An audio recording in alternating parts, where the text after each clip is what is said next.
నమస్తే మా మాకు పల్లెలో పాలు అనేది దొరుకుతాయి. డైరీ పాలు తీసుకొచ్చినటువంటి మీగడ. నేను లీటర్ పాలు తీసుకొచ్చినప్పుడు ఇలా మీగడంతా తీసి పెట్టింటాను నేను. ఒక వారం రోజులు ఇలా పెట్టిన తర్వాత మొత్తం అంతా ఇలా మిక్సీకి వేసుకొని ఇలా పెట్టుకుంటా నేను. ఆ వెన్నపూస అంతా అనేది నేను ఎలా చేసేది, నెయ్యి చేసుకోవడం ఒరిజినల్గా అనేది చూపిస్తాను మీకు.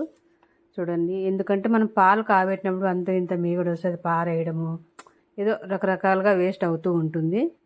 అలాంటప్పుడు నేను చూడండి, నేను చేసినటువంటి ఇలా అప్పుడు కొంచెం ఈ పాల మీగడ అనేది పాలన్నీ కాంచిన తర్వాత వచ్చిన మీగడంతా ఎత్తి పెట్టుకున్న తర్వాత ఒక వారం తర్వాత ఇలా అంతా నేను మిక్సీకి వేసుకుంటాను అన్నమాట. నేను చూడండి, కొన్ని నీళ్ళు పోసి ఇదంతా పాలల్లో వచ్చిన మీగడ అన్నమాట.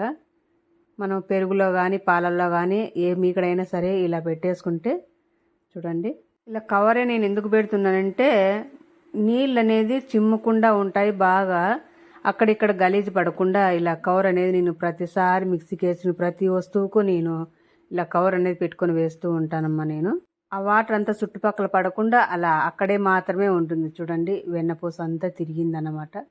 చూడు, వెన్న తయారైందనమాట, వెన్న ముద్ద తయారైపోయింది. చూడండి, కొన్ని నీళ్ళు పోసి ఆ మీగడంతా తిప్పాను అనమాట. ఇలా అయితే ఈజీగా వచ్చేస్తుంది. మీరు కూడా ఇళ్ళల్లో ఎప్పుడైనా కానీ పాలు అనేది తెచ్చుకున్నప్పుడు ఇలా ట్రై చేసి చూడండి. మనకి ఇంట్లో ఒరిజినల్గా నెయ్యి అనేది ఉంటుంది. స్వీట్ లేక్ కానీ లేదంటే ఏదైనా కూరల్లో గుడక మనము వేసుకుని తింటే కమ్మగా ఉంటుంది. సాధ్యమైనంత వరకు ట్రై చేసి చూడండి మీరు కూడా. నాకైతే చాలా ఆశ్చర్యంగా ఉంది. చూడండి ఎంత నీట్గా అనేది వస్తుందో.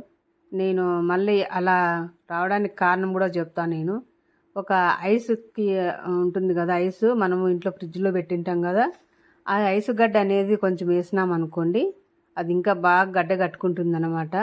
చల్లదానానికి ఎక్కడైనా జిడ్డుగా ఉన్నప్పుడు నీట్గా అంతా ముద్ద కట్టుకొని వచ్చేస్తుంది అనమాట, ఐస్ క్రీమ్ లాగా. చూడండి, నేను ఒక చిన్న బాల్ సైజులో వేసుకున్నాను అనమాట నేను ఐసు గడ్డలు. ఈ ఐస్ గడ్డలను కొంచెం అలా అనేస్తే కూడా బాగుంటుంది. ఐస్ క్యూబ్స్ అలా అంతా రుద్ది చేసిన దానివల్ల ఒకే రౌండ్కు అలా అన్న తర్వాత ఉంటలాగా ఐస్ క్రీమ్లో ఒకటే గడ్డ కట్టేసుకున్నది అనమాట. చూడండి, కవ్వానికి మొత్తం అంతా అతుక్కొని వేసింది అనమాట వెన్నపూస అంతా కూడా.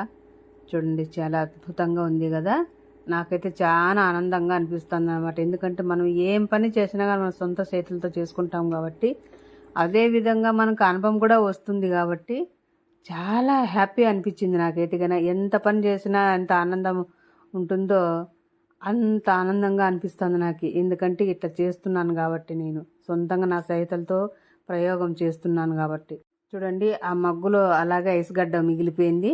అది ఒకే రౌండ్కి అంత వంట కట్టుకొని ఎంత బాగా, నాకైతే చాలా హ్యాపీగా అనిపిస్తుంది. కుదిరితే మీళ్ళల్లో కూడా ఇలా ట్రిప్స్ అనేది పాటించండి. ఈ ట్రిప్స్ అనేది పాటించిన వల్ల మనకి చాలా మేలు అనేది జరుగుతుంది. చూడండి, ఎక్కడే కానీ వేస్ట్ అనేది వెన్నపూస అంటుకోకుండా నీట్గా వచ్చేసింది. చూడండి ఎంత ఒక రౌండ్ పెద్ద బాల్ సైజులో వచ్చేసింది. చూడండి ఒకసారి. ఇంకా అలా అంతా తీసుకొని చిన్న చిన్న ఉండలుగా తయారు చేసుకొని నేను మరి నీళ్ళల్లోకి అనేది మళ్ళీ పక్కన నీళ్ళు అనేవి ఒకటి ఉన్నాయి, అవి కూడా కొంచెం చల్ల నీళ్ళే పెట్టుకున్నాను నేను. ఎందుకంటే మళ్ళీ వేడికి చెదురుతుంది ఇది. ఇంకా గడ్డ అలాగే ఉండాలి బాగా గట్టిగా, అంటే అవి కూడా కవతలు ఉండే నీళ్ళు కూడా కొంచెము చల్లగా ఉండే నీళ్ళు, ఫ్రిడ్జ్లో ఉండే నీళ్ళే తీసుకోవాలన్నమాట. అప్పుడు మనకు త్వరగా అనేది కరగదనమాట. మనం ఇదంతా తీసేలోపు అలాగా గట్టిగా అలాగే ఉంటుంది. కాబట్టి మీరు కూడా ఇలా వెన్న అనేది తయారు చేసుకోండి మీ ఇళ్ళల్లో.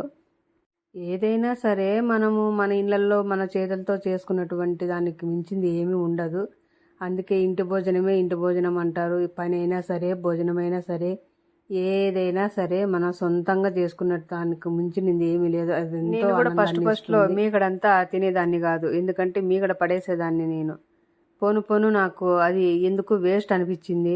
ఇలా చేయడం వల్ల ఏమి ఉపయోగం ఉంటుంది, ఓసారి ట్రై చేసి చూద్దామని నేను ట్రై చేశాను. నేను చూడండి, ట్రై చేసిన దానివల్ల నాకు మేలే జరిగింది. మరి చూడండి, మిక్సీలో ఉన్నటువంటి అరాకొర ఉంటుంది కదా, చుట్టూ తిప్పింటాము, అది కూడా అందులో కొంచెము ఐస్ క్యూబ్స్ వేసిన నేను. ఆ ఐస్ క్యూబ్స్ వేసిన దానివల్ల ఇంకా నీట్గా అంతా వచ్చేస్తుంది అనమాట. చూడండి, చిన్న సైజు బాల్ సైజులో కూడా వచ్చేసింది అనమాట అదంతా. చూడండి, మీరు తీసేటప్పుడు ఐస్ ఉంటుంది కదా, అది వేసుకొని తీయండి, ఎందుకంటే బాగా నీట్గా వచ్చేస్తుంది అనమాట. నిదానంగా తీసుకుంటే లోపల బ్లేడ్లు ఉంటాయేమో చూసుకోండి. లేదంటే ఒక గిన్నెలేకన్నా ట్రాన్స్ఫర్ చేసుకోండి. నేను అన్నీ ఎందుకు గలీజ్ కానీ నేను దాంట్లోనే సర్దేస్తున్నాను అనమాట. చూడండి ఇలా నేను సింక్ దగ్గరే చేయడానికి కారణం ఏమంటే అక్కడ నీళ్లు పడినా కానీ నీటికి చేసుకుంటాం మనం.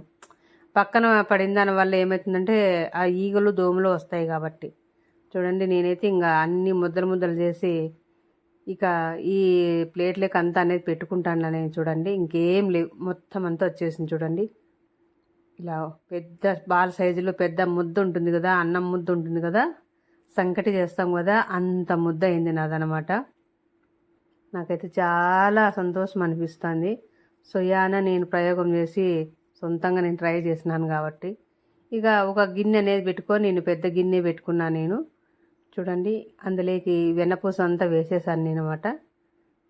ఈ వెన్నపూస అంతా వేసేసి నిదానంగా కాంచుకోవాలన్నమాట. మనము చిన్న మంట పెట్టుకోండి, పెద్ద మంట మీద పెట్టుకుంటే అది బుగ్గలు ఎగిరి చుట్టూ స్టవ్ మీద అంతా కూడా పడుతుంది, గోళ్ళకు పడుతుంది. ఇంకా ఇదంతా చూడండి ఉన్నిందంతా మొత్తం అంతా వేసేసాను నేను వెన్నపూస. ఎంత అద్భుతంగా ఆశ్చర్యంగా అనిపిస్తుంది కదా.